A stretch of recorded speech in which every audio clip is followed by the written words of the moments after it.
അയാൻ ഗെയിമിനെ കുറിച്ച് കുറെ കിംബന്തികളൊക്കെ social media നടക്കുന്നുണ്ട്. അതൊക്കെ സത്യമായതാണ് എന്റെ പ്രതീക്ഷ. അതായത് നഗാസ് ചെയ്തിട്ട് അങ്ങനെ പറഞ്ഞു, ജോണർ ഇങ്ങനെയാണ് അങ്ങനെയാണ് ഇങ്ങനെയാണെന്നൊക്കെ പറയുന്നത്. അത് സത്യമായതാണ് എന്റെ പ്രതീക്ഷ. കാര്യം നമ്മൾ ഒരുപാട് പ്രതീക്ഷിക്കുന്നുണ്ട് ആ പടത്തെ. പക്ക മാസ് ആക്ഷൻ കമേഴ്ഷ്യൽ പടമായിട്ട് നമ്മൾ പ്രതീക്ഷിക്കുന്നത്. അവരങ്ങനെ പറഞ്ഞിരിക്കുന്നു. ഡിക്ക് തന്നെ പറഞ്ഞിട്ടുണ്ട്, പല സ്ഥലത്ത് വെച്ചും പറഞ്ഞിട്ടുണ്ട്, ഇനാഗ്രേഷൻ പറഞ്ഞിട്ടുണ്ട്. പിന്നെ എന്റെ സിനിമ ഇതുവരെ ചെയ്തു വെച്ച പടങ്ങളിൽ ഏറ്റവും സ്റ്റൈലിഷ് ആയിട്ട് പടം എന്ന് പറഞ്ഞിട്ടുണ്ട്. അപ്പം ഇത് ഒരുപാട് പ്രതീക്ഷയുണ്ട്. ഒരുപാട് വലിയ ടെക്നീഷ്യന്മാരൊക്കെ വന്നൊരു പടമാണ്. പിന്നെ ഡിക്ക് നല്ലൊരു കാശ് മുടക്കിയിട്ടുണ്ട്. ഡിക്ക് എന്ന പാൻ ഇന്ത്യൻ നടൻ 3-4 വർഷം ശേഷം ഒരു മലയാള സിനിമ ചെയ്യുന്നതാണ്. അപ്പൊ നമുക്ക് ഒരുപാട് പ്രതീക്ഷയുണ്ട് ഫാൻസിനും സാധാരണ ഓഡിയൻസിനും. അതായത് ഒരു കാമിയ റോളായിട്ട് വന്ന് ലോകയ്ക്കകത്താണ്. അല്ലാതെ ഒരു മലയാള സിനിമ ചെയ്തിട്ടില്ല. 3-4 വർഷം എടുത്ത്. 3-4 വർഷം ശേഷം ഒരു സിനിമ ഇപ്പൊ ഇറങ്ങാൻ ഓണത്തിന് ഇറങ്ങാൻ അയാൻ ഗെയിം.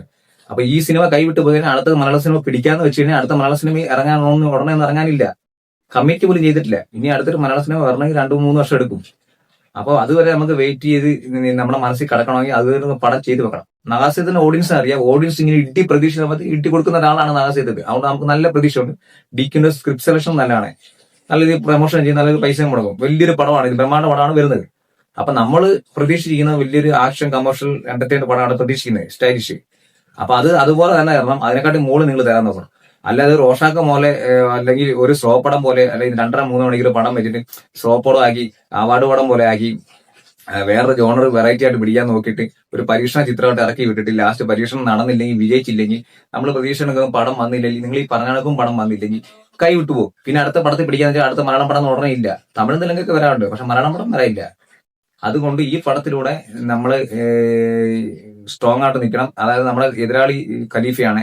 ഇപ്പൊ ഖലീഫൊക്കെ എടുത്ത് തൂഫാൻ ആക്കണമെങ്കിൽ അത് നമുക്ക് കമേഴ്ഷ്യൽ പടമായിരിക്കണം. ഡിക്യുവിന്റെ പടത്തിന്റെ ഫസ്റ്റ് ഡേ നല്ല കളക്ഷൻ കിട്ടുള്ളൂ, ഫസ്റ്റ് ഡേ നല്ല തിരക്കം വരത്തുള്ളൂ. അത് വേറെ കാര്യം. അതിനകത്ത് ലാലേട്ടൻ അഭിനയിച്ചെന്ന് പറഞ്ഞാലും ഡിക്കിന്റെ പടത്തിന്റെ ഫസ്റ്റ് ഡേ കളക്ഷൻ കിട്ടുള്ളൂ, തിരക്കം വരത്തുള്ളൂ. അതൊക്കെ സത്യമാണ്. പക്ഷെ നമ്മൾ പ്രതീക്ഷകൾക്ക് പടം വന്നാലേ അടുത്ത സെക്കൻഡ് ഡേ മുതൽ നല്ല കളക്ഷൻ കയറത്തുള്ളൂ, ഫൈനൽ കളക്ഷൻ നല്ലത് കിട്ടത്തുള്ളൂ. അല്ലെങ്കിൽ ആ പടം കൈവിട്ടു പോകും. അതുകൊണ്ട് എനിക്ക് നഗാസേതനോട് ഇത്ര പറയാനുള്ളൂ. പടം പക്ക മാസ് ആക്ഷൻ കമേഴ്ഷ്യൽ എന്റർടൈൻമെന്റ് പടം അയക്കണം. ഒരു ലാഗും വരാതെ നല്ലൊരു പടം മൂവ്മെന്റ് ചെയ്ത് കഴിഞ്ഞാൽ പടം വേറെ ലെവലിൽ പോകും. ഡിക്യാണ് അഭിനയിക്കുന്നത്. പാൻ ഇന്ത്യ നടനാണ്. ഇത് പാൻ ഇന്ത്യ ഹിറ്റാവും, വേൾഡ് മൊത്തം ഹിറ്റാവും. അതുകൊണ്ട് ആ പടത്തിന്റെ രീതി ചെയ്ത് നോക്കണം. ഞങ്ങൾ പ്രതീക്ഷിച്ച മോളിൽ തരണം പടം. പക്ക മാസ് പടം അയക്കണം, കമേഴ്ഷ്യൽ പടം അയക്കണം. വേറെ ഒന്നും ഞങ്ങൾക്ക് വേണ്ട. സ്ലോ പടം അയക്കണേ കയ്യിൽ നിന്ന് പോകും പടം.